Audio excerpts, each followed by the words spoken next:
استقامت کیا ہے؟ ابھی بتا دیتے ہیں بھائی جان، استقامت کیا ہے؟ استقامت کیا ہے اس کو سمجھنے کے لیے پہلے میں بتاتا ہوں کہ داتا علی حجویری نے اپنی کتاب کشف المحجوب میں سما کے لیے کیا کہا ہے۔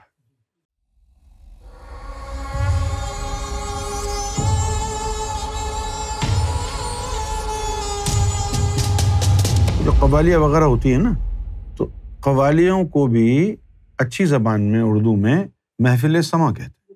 سما کا کیا مطلب ہے؟ سننا، سماعت، سننا، سما کا مطلب ہے۔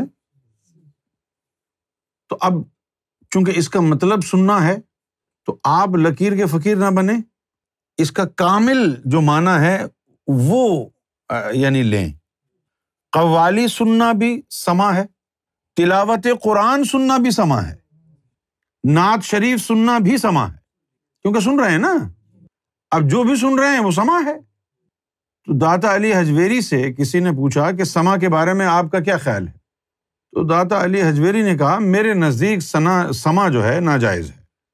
اچھا، اب جن کو علم نہیں ہے، جاہل لوگ ہیں، وہ اسی کتاب کو دیکھ کے کہیں گے جی داتا صاحب نے تو قوالیوں کی مخالفت کی، آپ تو قوالیاں کراتے ہیں۔ ابے داتا صاحب نے قوالیوں کے بارے میں کیا کہا ہے؟ انہوں نے تو سما کے بارے میں کہا ہے، سما کے اندر تلاوت قرآن بھی آتا ہے۔ تو سائل نے پوچھا کہ حضور یہ بتائیے کہ سما آپ کی نظر میں ناجائز کیوں ہے؟ تو داتا علی حجویری نے یہ کہا کہ بھائی سما کے ذریعے انسان پر اچانک ایک کیفیت وجدان طاری ہو جاتا ہے۔ اچھا، اب تو ہم سمجھتے ہیں وجدان اور یہ کیفیت وغیرہ کیا ہوتی ہے، لیکن یار مجھے جو ہے بچپن میں نے دیکھا کراچی میں جب چھوٹے بچے تھے تو خاص راتوں میں یا خاص مواقعوں پر گلی محلے میں ٹینٹ وغیرہ لگا کے رات کو قوالیاں ہوتی تھیں۔ میں نے بچپن میں اپنی آنکھوں سے دیکھا کہ لوگ قوالی سنتے ہوئے ایسے پھڑک رہے ہیں، ادھر سے چھلانگ مار کے ادھر گیا، کسی کا کیا ہوا۔ وہ میری سمجھ میں آج تک نہیں آیا کہ ان کو کیا ہوتا تھا، ان پہ سالے کون سی کیفیت طاری ہوتی تھی، کون سے جہان میں چلے جاتے تھے وہ۔ ہم کو تو روحانیت میں اب کم و بیش 40 سال ہونے کو آئے ہیں، تو آج تک ایسی کیفیت طاری نہیں ہوئی کہ بیٹھے بیٹھے چھلانگ لگا کے ادھر جائے ادھر جائے۔ آپ سمجھ رہے ہیں میں کیا کہہ رہا ہوں؟ اچھا، بالکل کوئی جیسے دن بھر اس نے جو ہے ٹھیلا لگا کے امرود بیچے ہیں، ٹھیلا بند کیا 12 بجے، وہ محفل میں آگے بیٹھ گیا، قوالی سنتے ہی پھڑک اٹھا۔ ابے تجھے اتنی کیفیت کیسے ہو گئی؟ کہاں سے ہو رہی ہے کیفیت؟ واللہ عالم بالصواب، نہ جانے یہ کیسی کیفیت لوگوں پر ہوتی تھی، اس پہ میں کیا کہہ سکتا ہوں۔ لیکن داتا علی حجویری نے اسی کیفیت کے لیے کہا ہے کہ یہ جو کیفیت ہوتی ہے یہ غیر حقیقی ہوتی ہے، یہ انسان کے ایمان کی نمائندہ نہیں ہے کیفیت، اور اس کیفیت کی وجہ سے انسان پر یہ گمان ہو جاتا ہے کہ یہ ہے میرا ایمان، تو یہ غیر حقیقی ہو گیا، اس سے انسان کو دھوکا ہو سکتا ہے، اس لیے میں ناجائز سمجھتا ہوں۔ جیسے آپ ذکر کریں اللہ اللہ اللہ، بڑا مزہ آئے گا، بڑا کیف و سرور آئے گا، لیکن ذکر کی محفل ختم ہوگی، وہ سارا مزہ کیف و سرور سے چلا گیا۔ جب یہ کیف و سرور جو سما میں آئے، ذکر میں آئے، تلاوت قرآن میں آئے، جب یہ کیف و سرور دائماً مستقل ہو جائے، کوئی بھی چیز وقتی نہ ہو، دائمی ہو جائے، وہ استقامت ہے۔ کہ جس کیفیت عشق میں تم مبتلا ہو، اس پر استقامت کر کے دکھاؤ، وہ کرامت سے افضل سمجھوں گا میں، کیونکہ یہ کیفیت تو آتی ہے جاتی ہے، لہروں کی طرح آتی ہے جاتی ہے، اور پھر آپ روتے بھی ہیں اجی پہلے تو یہ ہوتا تھا، پہلے تو وہ ہوتا تھا، اب تو میں یہ ہو گیا۔ وہ کیفیت تھی۔ سرکار نے بھی فرمایا کہ جب ذکر کرتے ہیں تو کتنا مزہ آتا ہے، ذکر کی محفل سے باہر گئے پھر وہی ہو گئے۔ جب یہ محفل جو باہر کر رہے تھے تمہارے اندر بھی لگ جائے گی تو پھر تمہیں استقامت آ جائے گی نا، پھر وہ مزہ کبھی بھی نہیں جائے گا۔ اب جیسے میں کبھی کبھی نظر ڈالتا ہوں سینے پر تو سارے لطیفے ہر وقت سرکار کے نام کا ذکر کرتے رہتے ہیں، اچھلتے رہتے ہیں، تو وہ جو کیفیت ہے سرکار کی محبت والی، کیف و سرور والی، وہ کیفیت دائمی ہو گئی، اس سے باہر نکلتا نہیں، کیونکہ وہ اندر جو محفل شاہی میں کیف و سرور جو آ رہا ہے وہ محفل شاہی کی وجہ سے ہے۔ محفل شاہی کسے کہتے ہیں؟ کہ جس میں آپ کی تمام جو روحیں ہیں وہ سرکار کے ذکر میں، یاد میں، آپ کے فضائل میں، مناقب محاسن میں مصروف۔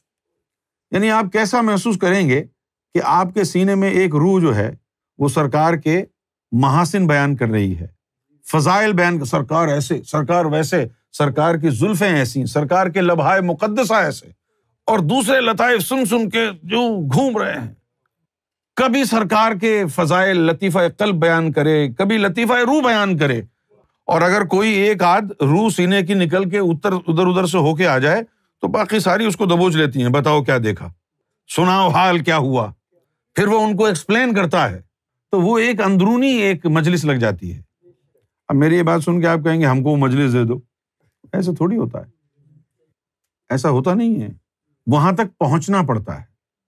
تو جب اندر ہی کوئی سرکار یعنی سرکار کے حسن کو بیان کرنے والا جب تمہارے اندر ہی کوئی ہو جائے گا تو وہ حسن بیان کرتا رہے گا، دیگر لطائف اور اروا سنتے رہیں گے، سر دھنتے رہیں گے، اور نتیجتاً آپ پر ایک نا ختم ہونے والی لطف اور سرور کی جو کیفیت ہے، جو وجدان ہے، وہ مستقلاً طاری رہے گا روحوں پر۔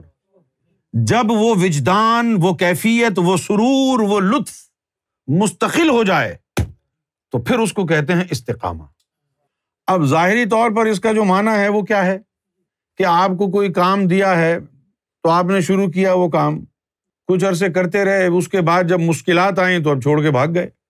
مشکلات کے باوجود وہ کام کرتے رہیں تو اس کو ظاہری زبان میں استقامت کہتے ہیں۔ اور اس کا نیم البدل جو لفظ ہے وہ زیادہ استعمال ہوتا ہے عام لوگوں میں، ثابت قدمی۔ ثابت قدمی، جیسے ہم دعائیں بھی تو کرتے ہیں نا، دعا بھی تو جو دینی لوگ ہوتے ہیں، پڑھے لکھے لوگ ہوتے ہیں، دین کے سمجھ رکھنے والے، وہ ثابت قدمی کا لفظ استعمال نہیں کرتے، وہ کہتے ہیں استقامت عطا فرما۔ تو استقامت کو کہا گیا ہے، اور خاص طور پر کرامت کے ساتھ اس کا مقابلہ کیا گیا ہے۔ تو اب یہ جاننا ضروری ہے کہ اس کے پیچھے راز کیا ہے۔ حقیقت میں کرامت کا ظہور ولیوں سے اس وقت ہوتا ہے جب وہ خاص حالت میں ہوتے ہیں، جس کو عالم جلال کہتے ہیں۔ عالم جلال میں ان کو خود پر اختیار نہیں رہتا، تو معلوم ہوا کہ یہ ضعف باطن ہو گیا، باطن کی کمزوری ہو گیا۔ اب ذرا عالم جلال تو سمجھنے وہ کیا ہے، غور سے سنیں۔ فرض کیا تیرے قلب کی جو قوت برداشت ہے، وہ فرض کیا کہ 1 گرام نور ہے، جب تیرے اندر کسی وقت ذکر یا بزرگ کی نظر سے 1 گرام سے بڑھ کر 1.1 ہو گئی تو وہ عالم جلال ہوگا۔ اب آپ ادھر ادھر جو ہے نا مارے پھریں گے، کوئی ہتھے چڑھ جائے، میں یہ کر دوں، میں وہ کر دوں، ایسا کر دوں، ویسا کر دوں، تو وہ عالم جلال آپ کے لیے ہے۔ آپ کا عالم جلال کیا ہے؟ 1.1۔ اچھا، اب یہ برابر میں بیٹھا ہوا ہے اخلاق۔ اگر اس کے قلب کی کیپیسٹی 2 گرام کی ہے اور 2 گرام آپٹیمم میں یہ ہے تو آرام سے بیٹھا ہوا ہے، اور تو 1.1 کے اوپر اچھل رہا ہے۔ اچھا، پھر اس کے بعد چلے جائیں علی کے پاس۔ اگر اس کی کیپیسٹی قلب کی 3 گرام ہے، جتنی زیادہ دل کی کیپیسٹی ہوگی اتنا زیادہ آدمی کہے گا جی مجھے کچھ محسوس ہی نہیں ہو رہا، پتہ نہیں چل بھی رہا ہے کہ نہیں چل رہا ہے۔ جتنی زیادہ کیپیسٹی بڑھتی جائے گی وہ ذکر بھی اتنا زیادہ جو ہے نا محسوس ہونا بند ہو جائے گا۔ اخلاق کا ہو گیا اچانک کسی دن 2.2، وہ اخلاق کا چشمہ ادھر، ٹانگیں ادھر، یہ عالم جلال ہے۔ اچھا، اب 1.1 ہوا اور آپ آپے سے باہر ہو گئے، تو اب مرشد کیا کرے گا؟ مرشد کہے گا ظاہر شاہ، بتائے گا نہیں، مرشد کہے گا ظاہر شاہ تم یار 2-4 روزے رکھو جلدی جلدی، اور تم ایسا کرو کہ روزانہ 100 نوافل پڑھا کرو۔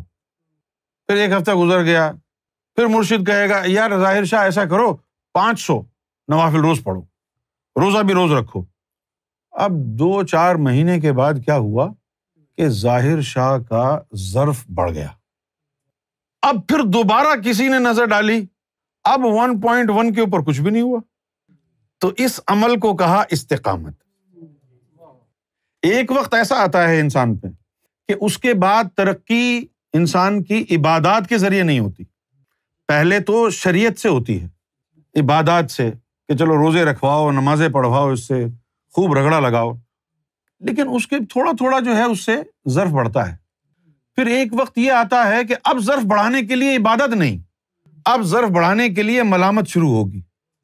ملامت تبھی شروع ہوگی نا جب تجھ سے کوئی گناہ کروایا جائے گا، پھر لوگ لان تان کریں گے۔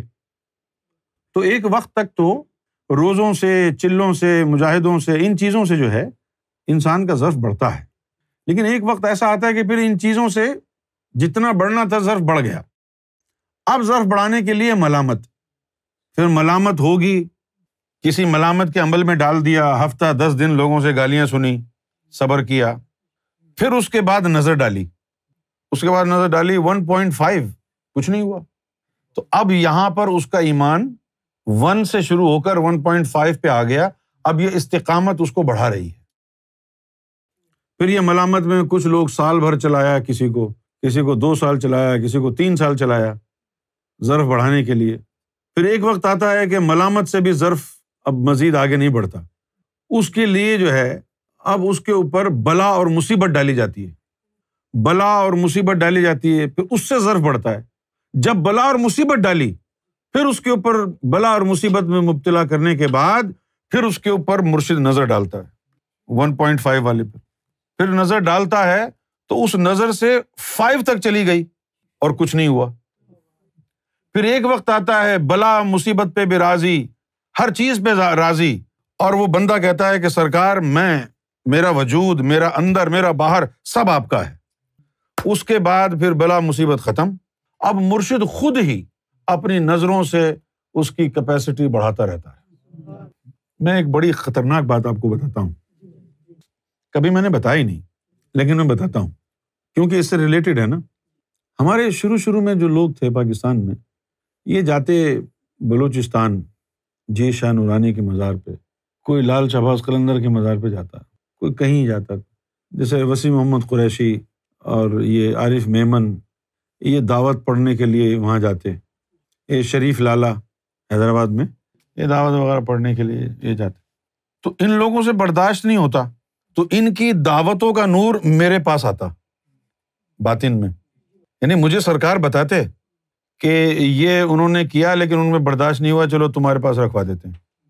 اتنے دعوتوں کے عمل کرتے لوگ، جیسے منصور جعفری کرتے اور بہت سے لوگ کرتے، یعنی 99% دعوت پڑھنے والوں کی دعوت تو رد ہو جاتی۔ بہت سے بزرگ ایسے ہیں پاکستان میں، ہندوستان میں، جن کے مزارات ہیں، وہ سرکار گوھر شاہی کے حوالے سے بڑے سخت ہیں۔ اگر ان کے دربار پہ جا کے کوئی دعا مانگے، ان سے کچھ کہے اور سرکار کا ماننے والا ہو، تو وہ جلال میں آ جاتے ہیں، اس کو بھگا دیتے ہیں وہاں سے کہ تو ہماری جو ہے نہ کٹوائے گا، تو کس کا ماننے والا ہے اور کہاں آیا ہے، تو دفع ہو جائے ادھر سے، بھگا دیتے ہیں۔ تو ایسے بے شمار لوگ ہیں، بے شمار ایسے مزارات ہیں جہاں پر ہمارے لوگ دعوت پڑھنے جاتے اور وہ جوتے مار کے بھگا دیتے، وہ پڑھتے رہتے دعوت۔ تو یہ استقامت جو ہے پھر ایک وقت آتا ہے کہ مرشد کی نظروں سے بڑھتی رہتی۔ پہلے مرشد جلال کی نگاہ سے دیکھتا ہے، اس کے بعد جمال کی نگاہ سے دیکھتا ہے۔ مسئلہ کیا ہوتا ہے؟ مرشد جب جلال کی نگاہ سے دیکھتا ہے تو جیسے اب آپ کا گراف پہنچ گیا 5 گرام تک، ظرف کا 5 گرام تک پہنچ گیا، اور مرشد نے دیکھا جلال کی نظر سے، تو وہ 5 گرام کا جو ظرف تھا نا، وہ جل کے 0 ہو گیا۔ پھر جمال سے دیکھتا ہے تو پھر وہ 5 50 ہو جاتا ہے، پھر جلال سے دیکھے گا پھر وہ کم ہو جائے گا، پھر جمال سے دیکھے گا ڈبل ہو جائے گا۔ اس طرح آہستہ آہستہ آہستہ آہستہ کر کے، اب یقین کریں، خدا کی عزت کی قسم کھا کے کہتا ہوں، سرکار کے لوگوں میں ایسے لوگ بھی ہیں کہ وہ جو 500 تجلیاں روز ولیوں پر پڑتی ہیں، اگر وہ 500 تجلیاں 5000 مرتبہ ملٹیپلائی کریں اور روز پڑھیں تو انہیں پتہ نہ چلے۔ 500 تجلیاں 5000 سے ملٹیپلائی کریں اور وہ ایک وقت واحد میں پڑھ جائیں تو بھی پتہ نہ چلے۔ ایسے بھی لوگ ہیں سرکار کے ماننے والے، اس کو کہتے ہیں استقامہ۔ اب میں آ جائیے، جو میں نے کیپیسٹی بتائی تھی وہ کیا ہے؟ جب اپنی کیپیسٹی سے تھوڑا سا زیادہ ہو جاتا ہے نور، تو اس کو کہتے ہیں عالم جلال، تو اس وقت جو منہ سے نکل جائے وہ ہو جاتا ہے، وہ کرامت ہے۔ تو جو اہل نظر ہیں وہ اس کرامت کو کیسا دیکھتے ہیں کہ ارے کمزور باطن والا ہے، اس کا ظرف یہیں تک تھا تبھی تو کرامت کا ظہور ہو گیا، ہٹاؤ نکالو اس کو باہر۔ وہ جو عاشق ٹائپ کے لوگ ہوتے ہیں نا اہل نظر میں، وہ کرامت والوں کو کہتے ہیں یہ چھچورے جا رہے ہیں، چھچورے، یہ کرامتیں جو دکھا رہے ہیں۔ کیونکہ کرامت دکھانا یہی ہے کہ جیسے آپ کمزور ہیں تو کرامت دکھانے، اسی لیے ولیوں کو کہا جاتا ہے کہ کرامت کو چھپاؤ۔ کرامت ہوتی ہی سرزد اس وقت ہے کہ جب آپ عالم جلال میں ہوں۔ ایک اور چیز ہے، وہ کرامت سے بڑی ہوتی ہے، اس کا ذکر نہیں کرتے لوگ، وہ ہے عادات و خرقہ۔ جیسے خواجہ معین الدین چشتی رحمۃ اللہ علیہ تھے، انہوں نے پورا دریا ایک کوزے میں بند کر دیا، وہ کرامت نہیں تھی، وہ خرقہ تھا۔ تو جو عمدن کیا جائے، ارادتاً کیا جائے، وہ کرامت نہیں ہوتی، وہ ہوتا ہے خرقہ۔